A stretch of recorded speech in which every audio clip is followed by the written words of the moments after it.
니체는 말했습니다. 신은 죽었다. 이 한 문장은 19세기 철학계를 뒤흔들었고 21세기를 살아가는 우리에게도 여전히 깊은 울림을 줍니다. 과연 신은 정말 죽었을까요? 오늘날 우리는 인공지능이 시를 쓰고 그림을 그리며 유전자를 편집해 생명의 비밀을 파헤치는 시대에 살고 있습니다. 마치 인간이 신의 영역에 도전하는 것처럼 보이죠. 이런 시대에 신의 존재를 믿는다는 것은 어떤 의미일까요? 오늘 영상에서는 과학과 기술의 눈부신 발전 속에서 점점 더 커져가는 신의 존재에 대한 의문을 함께 파헤쳐 보려고 합니다. 먼저 니체가 신은 죽었다고 말했을 때 그 의미를 정확히 이해할 필요가 있습니다. 그는 하늘에 있는 어떤 절대자가 갑자기 사라졌다고 말한 게 아니에요. 서구 사회를 수천 년간 지탱해온 기독교적 가치관과 도덕, 체계가 더 이상 사람들에게 절대적인 힘을 발휘하지 못하게 되었다는 시대적 진단을 내린 것입니다. 계몽주의와 과학혁명을 거치면서 인간은 이성의 힘을 믿기 시작했고 세상의 모든 현상을 신의 섭리가 아닌 과학적 원리로 설명하려 했습니다. 니체는 바로 이 지점에서 신이 더 이상 우리 삶의 중심이 아니게 되었음을 선언한 것이죠. 그리고 21세기, 니체의 이 선언은 더욱 현실적으로 다가옵니다. 특히 컴퓨터와 인공지능의 발전은 신의 존재에 대한 근본적인 질문을 던지고 있습니다. 과거에는 인간의 창의성이나 지능은 신이 주신 특별한 선물이라고 여겨졌습니다. 하지만 이제 인공지능은 인간 최고수 바둑 기사를 이기고 베토벤의 미완성 교향곡을 완성하며 심지어 인간과 자연스럽게 대화하며 감성적인 교감까지 시도합니다.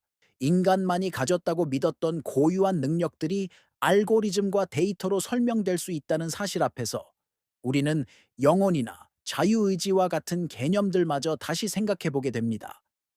신이 인간을 자신의 형상대로 창조했다면 이제 인간은 자신의 형상대로 인공지능을 창조하고 있는 셈입니다. 이 새로운 창조물 앞에서 창조주인 신의 자리는 어디에 있는 걸까요? 종교의 역사 안에서도 신의 침묵은 오랜 질문거리였습니다.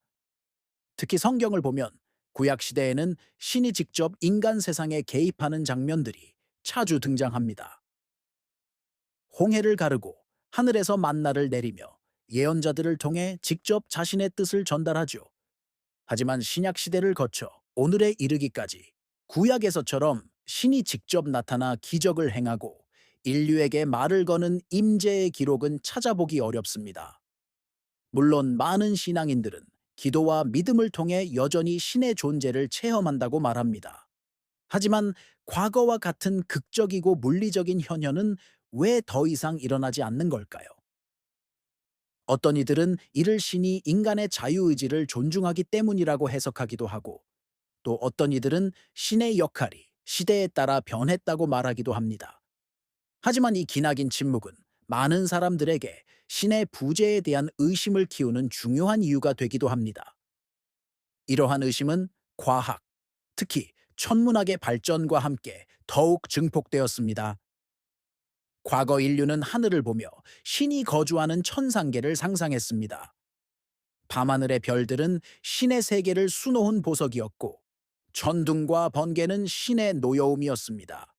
하지만 갈릴레이가 망원경으로 하늘을 관측한 이래 인류는 우주가 신화와 상상의 공간이 아니라 물리 법칙이 지배하는 거대한 공간임을 깨닫기 시작했습니다. 그리고 오늘날 우리는 허블 우주 망원경이나 제임스 웹 우주 망원경을 통해 수백억 광년 떨어진 은하의 모습을 생생하게 들여다봅니다. 인류가 만든 탐사선은 화성의 붉은 흙을 밟고 목성의 거대한 폭풍을 촬영하며 심지어 태양계를 벗어나 성간 공간을 항해하고 있습니다. 보이저 1호는 지구로부터 240억 킬로미터 이상 떨어진 곳에서 지금도 희미한 신호를 보내오고 있죠. 우리는 이 광활한 우주 곳곳을 탐사하며 생명의 흔적을 찾고 있지만 그 어디에서도 신이나 천사가 거주하는 천국과 같은 공간은 발견되지 않았습니다. 우주는 경이롭고 아름답지만 동시에 차갑고 텅 빈 공간으로 보입니다. 과학이 밝혀낸 우주의 모습은 특정 장소에 거주하는 인격적인 신의 개념을 더 이상 유지하기 어렵게 만들었습니다. 물론 과학과 종교는 세상을 바라보는 근본적인 관점과 질문이 다릅니다. 과학은 어떻게 세상이 작동하는지 그 물리적 원리와 법칙을 탐구합니다. 반면 종교는 왜 세상이 존재하며 우리 삶의 의미와 목적은 무엇인지에 대한 궁극적인 질문에 답하려 하죠. 따라서 과학이 신의 존재를 발견하지 못했다고 해서 그것이 곧 신의 부재를 증명하는 것은 아니라고 종교는 말합니다. 신은 물질적인 존재가 아니기 때문에 과학적 관측의 대상이 될 수 없다는 것이죠. 신은 믿음의 영역에 속한 문제라는 입장입니다. 하지만 그럼에도 불구하고 현대 사회에서 신의 존재가 점점 더 큰 의심을 받고 있다는 사실은 분명해 보입니다. 과학적 사고방식이 보편화되고 세상의 많은 문제들이 인간의 노력과 기술로 해결될 수 있다고 믿는 시대에 신의 역할과 필요성에 대한 질문은 계속될 수밖에 없습니다. 과거에 질병과 재난 앞에서 신에게 기도했던 인류는 이제 백신을 개발하고 기후변화에 대응하기 위한 기술을 논의합니다. 결론적으로 니체, 신은 죽었다는 선언은 21세기에 더욱 복잡하고 다층적인 의미를 갖게 되었습니다. 인공지능의 발전, 성경에 나타난 신의 오랜 침묵, 그리고 우주 탐사를 통해 밝혀진 과학적 사실들은 모두 전통적인 신의 개념에 강력한 도전장을 내밀고 있습니다. 물론 이것이 신의 완전한 소멸을 의미하는 것은 아닐 수 있습니다. 신에 대한 믿음은 여전히 많은 사람들에게 삶의 의미와 위안을 주고 있으며 과학이 설명하지 못하는 영역은 여전히 존재합니다. 중요한 것은 이러한 시대적 변화와 과학적 도전에 대해 종교가 어떻게 응답할 것인가 하는 점입니다.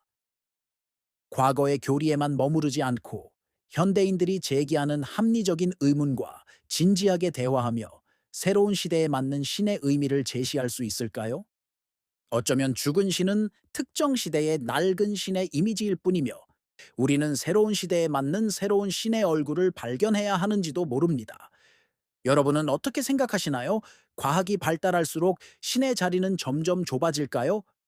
아니면 과학이 밝혀내지 못하는 더 깊은 진리가 신앙 안에 있는 걸까요?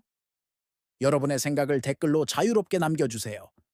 오늘 영상이 흥미로우셨다면 구독과 좋아요, 알림 설정 부탁드립니다.